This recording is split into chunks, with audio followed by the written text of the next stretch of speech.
Apo e dini çka po ndodh gjithnjë e më shpesh në Evropë. Gazetarëve po u vidhen emrat, fotot, madje edhe identiteti i tyre profesional.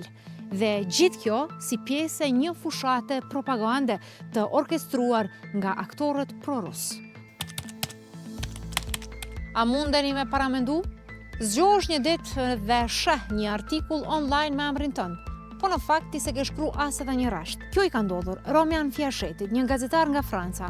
Ai morri një mesazh nga një ginekologe në Paris, e cila pyeti nëse e kishte shkruar këtë artikull.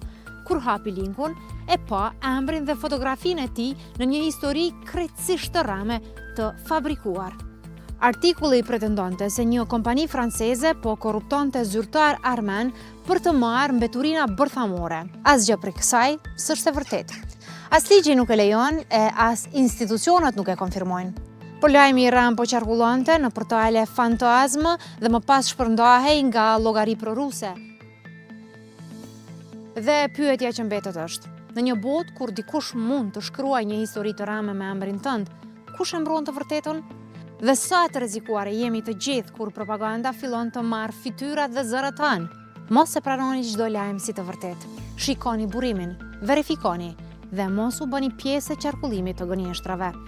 Për analiza të sakta, të verifikuara dhe pa propagandë, ndiq dhe Geopost.